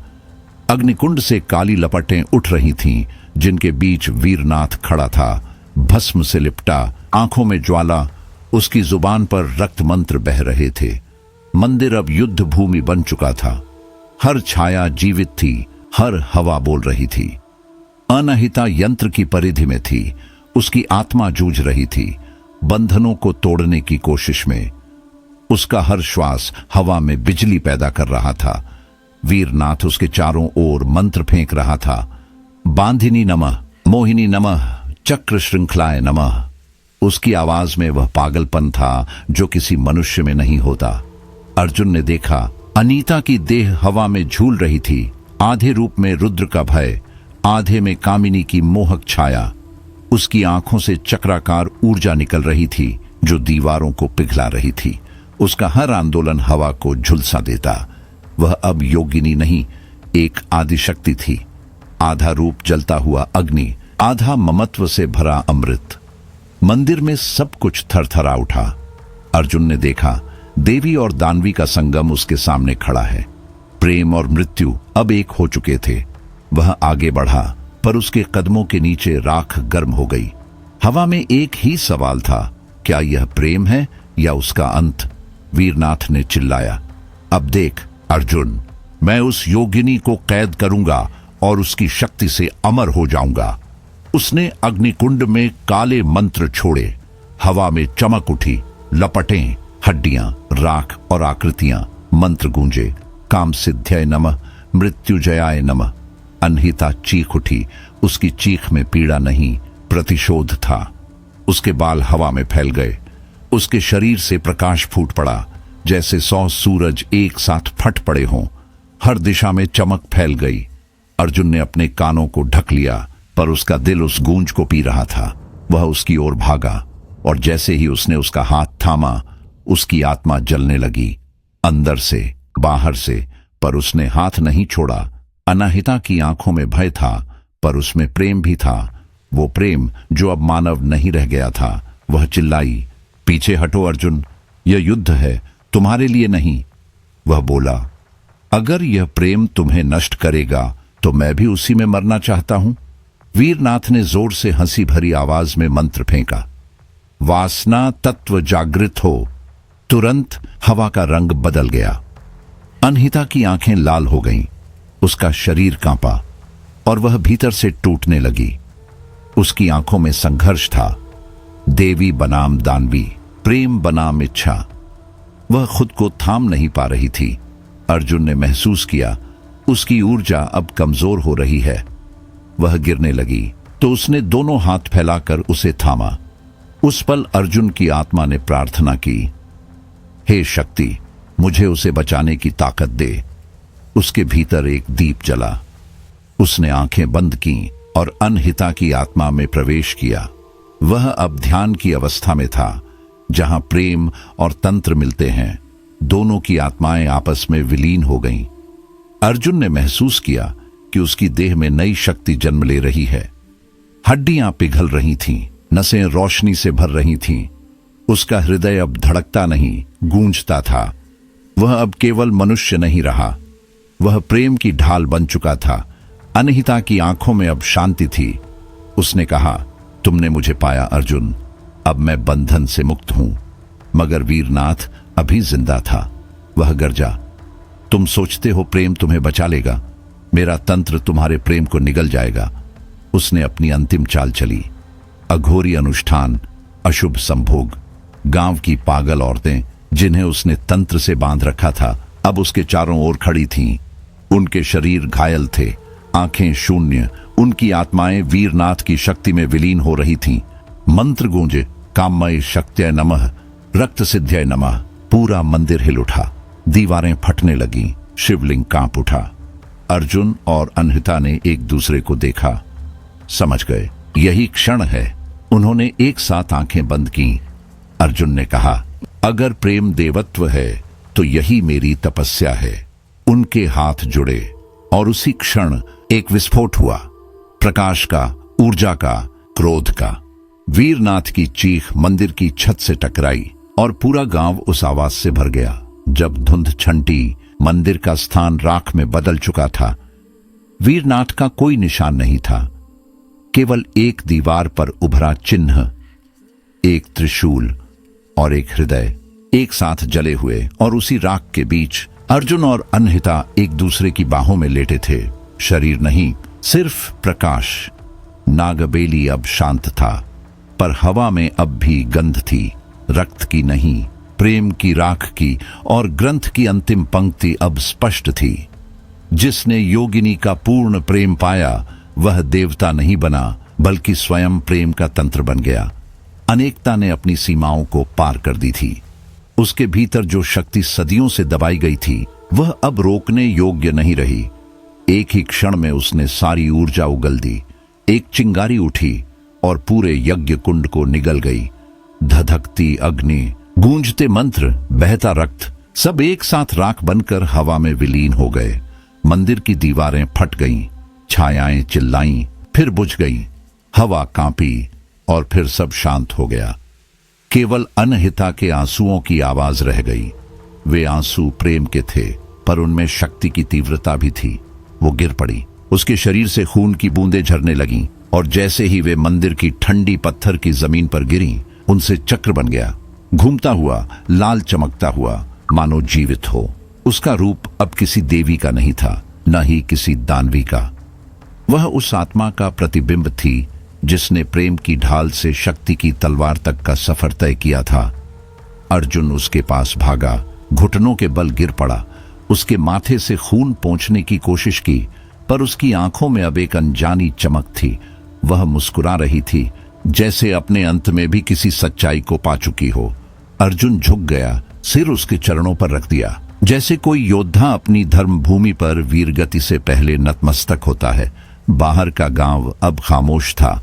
घरों की दीवारों पर राख जमी थी, पगडंडियों पर रक्त के निशान, और हवा में कोई भारी परिवर्तन की गंध थी। मृत्यु की गंध नहीं, बल्कि परिवर्तन की। युद्ध खत्म नहीं हुआ था, पर कहानी अब एक ऐसे मोड़ पर थी जहां प्रेम की ढाल ने शक्ति की तलवार को थाम लिया था। अब निर्णय अर्जुन का था, वह अनहिता को बचाएगा या उसे मुक्त करने के लिए बलिदान देगा। गुफा से आवाज आई, धीमी, गूंजती, चेतावनी जैसी। मंदिर की बुझी ज्वाला में हल्की सी लौ फूटी। प्रेम की ढाल, शक्ति की तलवार और अर्जुन की आंखों से बहता खून, तीनों जैसे एक ही बिंदु पर मिल गए थे। वह समझ चुका था, सच्चा युद्ध बाहरी नहीं, भीतरी होता है। प्रेम और पाप, प्रकाश और अंधकार दोनों उसी के भीतर छिपे थे। चांद आधा था, रात भारी और जंगल की हवाएं थकी हुई। अर्जुन कांपते हाथों से अनहिता को उठाकर वहां ले गया जहां उनकी आत्माएं पहली बार एक दूसरे में समाई थीं। वही पुरानी गुफा में अब ठंड थी, पत्थरों से टपकता पानी और दीवारों पर हल्की सी भाप। वहीं जहां प्रेम ने पहली बार तंत्र को छुआ था, आज केवल टूटी हुई आत्मा का भार था। अनहिता की देह कांप रही थी, उसकी आंखों की चमक मध्यम पड़ चुकी थी और उसकी आवाज जो कभी मंत्र जैसी गूंजती थी अब थकी हुई लग रही थी। उसने अर्जुन की गोद में सिर रखा, धीरे से बोली, अब और नहीं अर्जुन, अब मुझ में शक्ति नहीं बची। अर्जुन की आंखों में पानी भर आया, पर अनहिता ने उसकी हथेलियों को थाम लिया। सुनो, उसने फुसफुसाया, अब मैं तुम्हें वो बताऊंगी जो सदियों से तंत्रलोक के अंधकार में कैद है। वह रुक रुक कर बोलने लगी, मैं राक्षसी नहीं थी, लेकिन मेरी आत्मा अंधेरे में जन्मी थी। मेरे पिता एक तांत्रिक थे, क्रूर, निर्दयी, जो पिशाचों से बातें करते थे। मैं उनके लिए बस एक साधन थी, एक यंत्र जिसमें वो शक्ति कैद कर सकें। फिर एक दिन एक साधक आया, उसने मेरी आंखों में पहली बार प्रेम देखा। मैंने उसे सब दे दिया, अपना शरीर, अपनी आत्मा, अपनी शक्ति, पर उसने मुझे छोड़ दिया जैसे कोई गंदी वस्तु। उस दिन मैंने खुद को शापित किया था कि मैं तब तक मुक्त नहीं होऊंगी जब तक कोई पुरुष मुझे निष्कलंक प्रेम नहीं देगा या मेरे लिए अपना जीवन नहीं दे देगा। अर्जुन का चेहरा सफेद पड़ गया, उसकी सांस रुक गई, उसकी यादों के कोनों से कुछ उभरने लगा। सपनों में देखा वो मंदिर, वो साधक, वो बलिदान, और धीरे धीरे एक चेहरा उभरा। वो खुद, उसकी रूह सिहर उठी। पिछले जन्म की परछाई उसके सामने खड़ी थी। वह साधक वही था जिसने अनहिता को धोखा दिया था, वही जिसने उसे श्राप में ढकेल दिया था, और अब वही उसके सामने बैठा था, प्रेमी बनकर, रक्षक बनकर, लेकिन सबसे बड़ा दोषी बनकर। उसकी आंखों से आंसू गिरने लगे। मैंने तुझसे पाप किया था, वह बुदबुदाया, पर अनहिता ने उसे रोक दिया। मैं तुझसे क्षमा नहीं मांगती अर्जुन, उसने शांत स्वर में कहा। तू खुद को क्षमा कर, क्योंकि जो आने वाला है वह मेरी परीक्षा नहीं, तेरी आत्मा का अंतिम संस्कार होगा। अर्जुन ने सिर उसके चरणों पर रख दिया, लेकिन भीतर एक निर्णय जन्म ले चुका था, आत्म बलिदान का। उसकी आंखों में दृढ़ता थी। वह अब जानता था उसका जीवन अब केवल अनहिता के मोक्ष के लिए है और कुछ नहीं। बाहर हवाएं विक्षिप्त हो उठी, जंगल की छायाएं जैसे फुसफुसा रही थीं। दूर कहीं किसी आत्मा की चीख गूंजी, मानो अधूरी रूहें यह संवाद सुन रही हों और अपनी नींद से जाग उठी हों। जंगल के पेड़ हिलने लगे, टहनियां एक लय में कांपी, जैसे प्रकृति ने यह निर्णय सुन लिया हो। दूर एक पुराना पत्थर का दरवाजा धीरे धीरे अपने आप खुला। वह तंत्रलोक का द्वार था। वहां से अंधेरी रोशनी झर रही थी। अर्जुन मौन था, पर उसकी आत्मा बोल रही थी, अगर मेरा मरना तुझे मुक्त करता है तो मैं मुस्कुराते हुए जल जाऊंगा। उसकी आंखों से 2 बूंदें गिरीं और पत्थर पर गिरते ही धुआं उठा। अनाहिता उसे देख रही थी। उसके भीतर प्रेम की लहर उठ रही थी, पर साथ ही एक गहरी आशंका भी।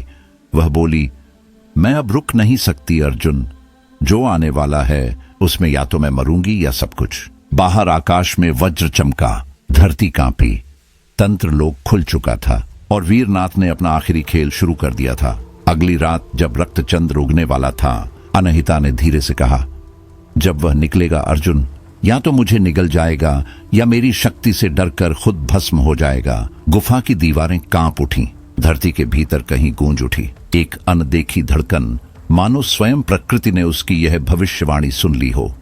हवा भारी हो गई और उस घनी खामोशी में एक अजीब सच्चाई तैरने लगी। अब प्रेम, ग्लानि, शाप और मुक्ति सब एक ही धागे में बंध चुके थे। अब आत्मा किसी देह की नहीं रही थी, न किसी जन्म, न किसी जाति की। वह बस एक स्मृति थी जो अगली रात अपने अंतिम रूप में प्रकट होने वाली थी। रात की नाभि पर जब चंद्रमा का रंग लाल होने लगा, अनहिता ने गांव को अंतिम बार देखा। वह क्षण ऐसा था जैसे कोई श्मशान अचानक शांत हो जाए। न हवा थी, न भौंकता कुत्ता, बस मौन, घना, जीवित, डरावना मौन। वह बिना कुछ कहे गुफा की ओर बढ़ी। वही गुफा, जो तंत्रलोक का अंतिम द्वार थी, जहां उसे अपने अधूरे प्रेम, अपने आत्मशाप और अपनी शक्ति के अंतिम रूप से सामना करना था। हवा में फुसफुसाहट थी, सिसकती आत्माओं की, जो शायद उसकी प्रतीक्षा कर रही थीं। हर दिशा में मृत्यु का आलिंगन था, पर अनहिता के चेहरे पर शांति थी, वो ठहराव जो केवल मुक्ति या मृत्यु से पहले आता है। पीछे वीरनाथ उसका पीछा कर रहा था, पर अब वह मनुष्य नहीं था। उसकी त्वचा राख जैसी हो चुकी थी, उसकी आंखों में मृत आत्माओं की नीली चमक थी, और उसकी चाल में वह कंपन था जो तंत्र और मृत्यु के बीच पनपता है। वह अब अर्धभूत, अर्धमानव, एक तांत्रिक अमृता की सड़ी हुई निशानी बन चुका था। हर कदम के साथ उसके पैरों के नीचे राख छूटती जाती थी। जैसे ही अनहिता ने गुफा के द्वार पर मंत्रोच्चारण शुरू किया, धरती कांप उठी, तंत्रलोक का द्वार खुल गया, और उसी क्षण एक भयावह गूंज निकली। चीखें, विलाप, सिसकियां। वो आत्माएं थीं जो सदियों से कैद थीं, वे निकल पड़ीं। अधूरी आत्माएं, जिनके चेहरे तड़पती वासनाओं से भरे थे, जिनके शरीर अधजले, कटी फटी देहों के टुकड़े थे। वे थरथरा रही थीं, कुछ हंस रही थीं, कुछ रो रही थीं, कुछ सिर्फ देह की भूख से पागल थीं। यह दृश्य नरक और मोक्ष की सीमा पर था, एक भूतिया मेला जहां तंत्र, वासना और मृत्यु ने हाथ मिला लिया था। उस मेला के केंद्र में बैठी थी अनहिता, त्रिलोकिनी मुद्रा में, पूर्ण नग्न पर अश्लील नहीं। उसके शरीर पर भस्म, खुले केश और ललाट पर रक्त चंदन की लंबी रेखा। उसकी आंखें बंद थीं और उसकी सांसें मंत्रों में बदल रही थीं। वह अपने प्राचीन रूप में लौट रही थी, आदि योगिनी, वो शक्ति जो सृष्टि और विनाश के बीच सेतु थी। तभी अर्जुन वहां पहुंचा। उसने उसे देखा और उसकी आत्मा कांप उठी। वह चिल्लाया, रुको अनहिता! पर वह अब इस संसार की नहीं रही थी। वह देवियों और पिशाचों के बीच की कड़ी बन चुकी थी। उसकी देह अब ज्योति थी, उसका मन अब ऊर्जा। अर्जुन आगे बढ़ा, पर अनजाने में वह उस बलिपात्र की जगह पर जा खड़ा हुआ जो तंत्र को पूर्ण करता है। उसी क्षण वीरनाथ गरजा, उसकी आवाज गुफा की छतों से टकराई। अब कोई मुझे नहीं रोकेगा। उसकी जुबान पर रक्त मंत्र था, जिसमें प्रेम नहीं था, सिर्फ पिशाचों का लोभ, अमृता का पागलपन। वह अर्जुन पर झपटा, आंखों में बस एक ही इच्छा, योगिनी की शक्ति को चूस लेना। पर उसी क्षण अनहिता उठ खड़ी हुई। उसकी आंखों में तूफान था। वह बोली, अब मैं कामिनी नहीं, रक्षिका हूं। उसने हाथ उठाया और उसके चारों ओर रक्षिका आत्माएं प्रकट हुईं। वे स्त्रियां जो तंत्र के कारण मरी थीं, अब शक्ति बनकर लौट आई थीं। उन्होंने वीरनाथ को घेर लिया। उसकी हंसी बुझ गई, चेहरा सख्त पड़ गया। उसने पीछे देखा और पाया कि उसके चारों ओर काम पिशाचों की भीड़ खड़ी है। वे जो वासना से जन्मे थे, जो तंत्र को नरक बनाना चाहते थे। अब यह केवल तांत्रिक युद्ध नहीं था, यह प्रेम और तंत्र, नरक और मोक्ष, शक्ति और छाया का अंतिम टकराव था। मंत्रों की गूंज, स्त्रियों की चीखें, नग्न देहों का कंपन, और बीच में वह एक शक्ति, अनहिता, जो अब आत्मा से भी ऊपर उठ चुकी थी। तंत्रमंडल फटा, विस्फोट हुआ, एक ऐसा तांत्रिक विस्फोट जो ना मंत्रों से रुका, ना इच्छाओं से। वीरनाथ की देह जलने लगी, उसके भीतर का अंधकार खुद को खाने लगा। वह चीखा, पर अब कोई नहीं सुन रहा था। उसकी आत्मा भस्म हुई और वही राख तंत्रलोक की मिट्टी में समा गई। मौन छा गया। मंदिर, गुफा, तंत्रलोक, सब एक पल को स्थिर हो गए। अनहिता की आंखों से रक्त बहने लगा। वह डगमगाई, फिर गिर पड़ी, नग्न, निढाल पर पूर्ण। उसके गिरते ही तंत्रलोक कांपा और द्वार बंद होने लगा। अब वहां केवल अर्जुन था और अनहिता की निशब्द देह, दो आत्माएं जो अपने अपने कर्मों की अग्नि में जल चुकी थीं। एक ऐसा युद्ध खत्म हुआ था जहां प्रेम हथियार भी था और ढाल भी। फिर सन्नाटा छा गया, पर इस बार उस सन्नाटे में मोक्ष की आहट थी। जब अर्जुन की चेतना फिर लौटी, उसे लगा जैसे वह किसी ऐसे लोक में है जहां न दिन है, न रात, न धड़कने, न मृत्यु की गंध, बस एक अंतहीन शून्य जहां अस्तित्व खुद को भूल चुका था। वह हवा में तैर रहा था, कोई भार नहीं, कोई शरीर नहीं, सिर्फ एक हल्का कंपन, जैसे आत्मा का अंतिम श्वास। और तभी एक मधुर आदिम ऊर्जा उसकी ओर बहती आई। वह उसे पहचान गया। अनहिता, अब वह कोई स्त्री नहीं थी, कोई रूप नहीं, कोई शरीर नहीं। वह शुद्ध चेतना थी, एक तेजस्वी प्रकाश जिसकी लहरें उसे सहला रही थीं। जैसे किसी प्रेमिका की अंतिम सांस, जैसे किसी देवी का अंतिम आशीर्वाद। उनका एक ऊर्जात्मक मिलन हुआ जिसमें न स्पर्श था, न शब्द, न सांस, बस स्पंदनों का आलिंगन। जैसे दो अग्निशिखाएं एक होकर जलने लगी हों। अनहिता की आवाज आई, धीमी पर स्पष्ट, मेरा श्राप टूट गया अर्जुन। और उसी क्षण रक्तचंद्र फीका पड़ गया। आकाश में एक हल्की सफेद रेखा उभरी, जैसे प्रेम ने अंततः अंधकार को निगल लिया हो। अब मैं मुक्त हूं अर्जुन। अनहिता की आवाज धीमी थी पर उसमें शांति थी। पर मुक्ति का अर्थ यह नहीं कि मैं लौट सकूं। अब मैं देह नहीं, इच्छा नहीं, बस ऊर्जा हूं और इसी शून्य में विलीन हो जाऊंगी। अर्जुन का दिल डूबने लगा। उसकी आंखों में भय नहीं, बस गहराई थी। वह चाहता था कि अनहिता लौट आए, एक इंसान बनकर उसकी बाहों में, इस पृथ्वी पर, इस जीवन में। पर अनहिता मुस्कुराई, मेरे हिस्से में मुक्ति है अर्जुन, जीवन नहीं। उसकी ऊर्जा ने हवा को छुआ। वह एक आखिरी बार अर्जुन के चारों ओर घूमी, जैसे किसी आत्मा का अंतिम चुंबन, किसी अधूरे वादे की गूंज। लेकिन याद रखना, वह बोली, अगर कभी इस पृथ्वी पर किसी कोमल आत्मा में प्रेम सचमुच जागा तो मैं लौट आऊंगी, उस प्रेम में, उस छाया में, उस श्वास में, फिर देह बनूंगी। उसकी आवाज धीरे धीरे मिटने लगी। अर्जुन ने हाथ बढ़ाया पर वहां अब केवल शून्य था। फिर एक झटका, जैसे किसी भंवर ने उसे खींच लिया हो। अंधकार छाया, फिर अचानक रोशनी। जब उसने आंखें खोली, वह गांव के मंदिर में पड़ा था। चारों ओर सन्नाटा था, इतना गहरा कि अपनी ही सांसें उसे अजनबी लगीं। मंदिर की दीवारें टूटी हुई थीं, दीपक बुझ चुके थे और हवा में राख और धूल का स्वाद था। अनहिता का कोई नामो निशान नहीं। मूर्तियां आधी ढकी हुई थीं, मानो किसी ने सदियों पहले पूजा छोड़ दी हो। अर्जुन बाहर निकला। गांव जैसे कभी अस्तित्व में ही नहीं था। सड़कों पर वीरानी, झोपड़ियां ढही हुई, कुएं सूखे पड़े। पूरी बस्ती किसी तांत्रिक स्वप्न में डूबी लगती थी। हवा में कोई आहट नहीं थी, कोई गंध नहीं, बस एक रहस्य जो हर पेड़, हर पत्थर, हर दीवार के भीतर धीमी सांसें ले रहा था। अर्जुन की आंखों में अब आंसू नहीं थे, पर उसके हृदय में एक अनकहा वादा धड़क रहा था। जैसे अनहिता का कोई अंश, कोई न दिखाई देने वाला प्रकाश अब उसकी आत्मा का हिस्सा बन गया हो। वह चली गई थी, पर उसका प्रेम, उसकी छाया, उसकी ऊर्जा अर्जुन के भीतर जीवित थी। गांव अब समय के गर्भ में छिपा एक शापित स्मारक बन गया था, जहां कोई आता नहीं था, कोई लौटता नहीं था।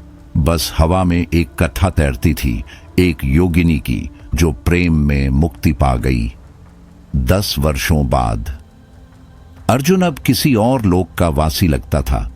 उसके बाल जटाओं में बंधे थे, आंखों में गहराई थी, चेहरा शांत, जैसे पानी पर चांद की परछाई।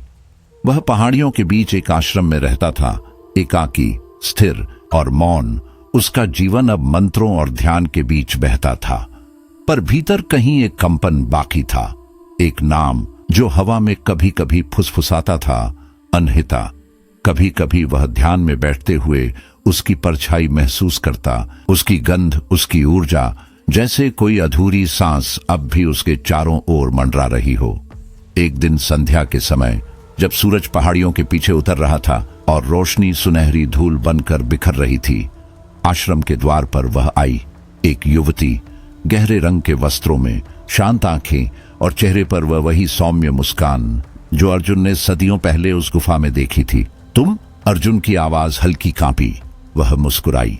मेरा नाम अनीता है, उसने कहा, और तुम्हारा प्रेम मुझे फिर से देह में लाया है। अर्जुन के होंठ कांपे। कोई शब्द नहीं निकले, ना आंसू, ना हंसी, बस उसके हृदय में एक दीप फिर से जल उठा। उस रात कोई तांत्रिक युद्ध नहीं था, ना बलिदान, ना मंत्र, सिर्फ एक दिव्य मिलन था। न वहां वासना थी, न वियोग, बस दो आत्माएं थीं जो एक दूसरे में घुल रही थीं, जैसे नदी समुद्र में समा जाती है, जैसे कोई मंत्र हवा में विलीन हो जाता है। वे दोनों मौन थे, पर वह मौन शून्यता का नहीं, पूर्णता का मौन था, आत्मा और चेतना के बीच पुल जैसा। अर्जुन ने जाना प्रेम और तंत्र दो विरोधी नहीं, बल्कि एक ही शक्ति के दो रूप हैं। प्रेम बांधता है देह, भावना, स्मृति से। तंत्र मुक्त करता है, इन्हीं से पार ले जाकर आत्मा को उसके मूल तक पहुंचाता है। उसी रात जब वे दोनों ध्यान की अवस्था में बैठे थे, आश्रम के नीचे की वीरान जमीन पर दो फूल उगे। एक लाल जैसे रक्त से बना हो, एक सफेद जैसे राख से जन्मा हो। किसी ने उन्हें बोया नहीं था, न बारिश हुई थी, पर वे खिले थे जैसे किसी प्राचीन शक्ति ने उन्हें जगाया हो। एक था प्रेम का, दूसरा शक्ति का, और उन दोनों के बीच एक अदृश्य डोरी थी जो मृत्यु, जन्म, तंत्र और पुनर्जन्म से भी परे थी। सुबह जब हवा चली, अर्जुन ने उसकी ओर देखा। वह वहां नहीं थी, पर हवा में उसकी खुशबू थी, उसकी ऊर्जा थी, उसकी स्मृति थी। अर्जुन ने आंखें बंद की और बुदबुदाया, वह योगिनी थी या मेरी आत्मा का प्रतिबिंब। हवा चली, मंत्रों की गूंज उठी, और कहीं दूर एक हल्की सी स्त्री हंसी हवा में घुल गई। आज भी जब हवाएं चलती हैं, अर्जुन की आत्मा उसे पुकारती है और वह लौट आती है। अब तंत्र की कथा पूरी नहीं, बस शांत हो चुकी थी, जैसे कोई शक्तिपीठ जो अब भी हवा में गूंजता है। बस सुनने वाला चाहिए, प्रेम से।